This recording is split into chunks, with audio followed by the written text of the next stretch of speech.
আসসালামু আলাইকুম, কেমন আছেন সবাই? আশা করি ভালোই আছেন। শুরুতে হয়তো বা আপনারা দেখছেন একটা গরু মারা গেছে, তো ওইটার বিষয়ে আমি পরে আলোচনা করতেছি। আজকে আপনার 1 অক্টোবর নতুন লটে গরু আসছে, যে গরুগুলো দেখতে পাচ্ছেন আপনারা। এই গরুগুলো আপনাদেরকে দেখায় যে নতুন লটে কেমন গরু আসছে। এই যে গরুগুলো দেখতে পাচ্ছেন আপনারা, এই গরুগুলো রাত্রে নতুন লটে আসছে। আর আজকে খুবই পরিমাণে কম গরু আসছে। কম বলতে আপনার দেখা যাচ্ছে 1 গাড়ি গরু আসছে মাত্র, আর 1 গাড়িতে 20 পিস মতো গরু আসছে। এবং গরুগুলো শারীরিকভাবে দুর্বল, মানে যেটা লো কোয়ালিটি, আমি আপনাদেরকে যেটা বলে থাকি, যেখানে লো কোয়ালিটি, মিডিয়াম কোয়ালিটি এবং হাই কোয়ালিটি, এই 3 কোয়ালিটির গরু আসে সাধারণত। তো এই যে গরুগুলো আসছে আজকে 1 গাড়ি 20টা গরুগুলো একদমই লো কোয়ালিটির। হ্যাঁ, তো সম্পূর্ণ গাভী গরু আসছে। তো এখন যেটা মেন কাহিনী আপনাদেরকে বলি আমি, যে শুরুতে আপনারা দেখলেন যে একটা গরু মারা গেছে। যাই হোক, আপনাদেরকে চলেন গরুটা মারা গেছে যে গরুটা, সে গরুটা আপনাদেরকে দেখাই আর আলোচনা করি ওই গরুটার বিষয়ে। তো চলুন। তো এই যে গরুটা দেখতে পাচ্ছেন হয়তো আমার পিছনে, আপনাদেরকে আমি ভালো করে দেখাই। যে এই যে গরুটা দেখতে পাচ্ছেন, এই গরুটা আপনার দেখা যাচ্ছে মানে মিডিয়াম সাইজের গরু আর কি। তো আমি হয়তো আপনাদেরকে সচরাচর বলে থাকি যে এখানে 3টা সাইজের উপর গরু বিক্রি হয়। একটা দেখা যাচ্ছে আপনার ছোট, একটা মিডিয়াম, একটা বড়। তো এটা আপনার মিডিয়াম কোয়ালিটি ছিল, যেহেতু আপনার মিডিয়াম কোয়ালিটিগুলো দেখা যাচ্ছে, মানে মিডিয়াম কোয়ালিটির গরু যেগুলো দেখা যাচ্ছে সেগুলো আপনার প্রায় বাংলাদেশের টাকায় 2 লক্ষ টাকা বিক্রি হয়ে থাকে। তো এই গরুটি মারা যাওয়ায় 2 লক্ষ টাকা লস। আসলে এইটি মারা যাওয়ার কারণ কি ছিল আমি একটু আপনাদেরকে বলি।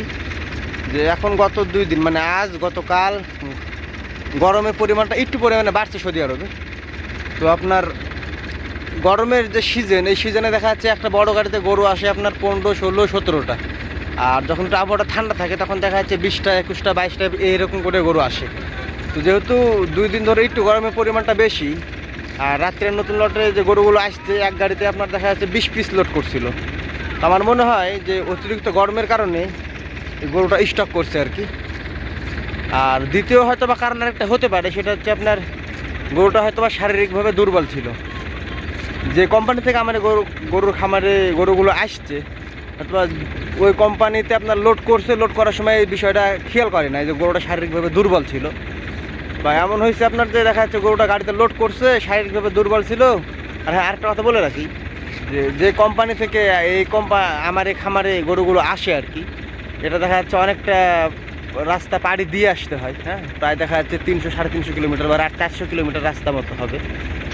তো আমার মনে হয় যে হয়তো শারীরিকভাবে দুর্বল ছিল, রাস্তার সফরটাও লম্বা ছিল, ও হয়তো বা শুয়ে বসে গেছে, উঠতে আর পারেনি হয়তো বা। অন্য গরু হয়তো বা পাটা দিয়ে, মানে চাপা দিয়ে হয়তো বা গরুটা মারা গেছে। মানে এই দুইটার মধ্যে একটা কারণ হবে আর কি। তো এই গরুটি মারা যাওয়ায় দেখা যাচ্ছে বাংলাদেশে প্রায় 2 লক্ষ টাকা লস। কিছু করার নাই, এরকমটা হয় মাঝে মধ্যে। এগুলো এদের মনে করেন যে নিত্য নতুন, মানে নিত্য নতুন না, দৈনন্দিন একটা কাজের মধ্যে পড়ে গেছে যে এরকম অ্যাক্সিডেন্ট মাঝে মধ্যে হয়। তো যাই হোক, এটাই ছিল মূল কাহিনী। তো ভিডিওটি কেমন লাগলো কমেন্ট করে জানেন।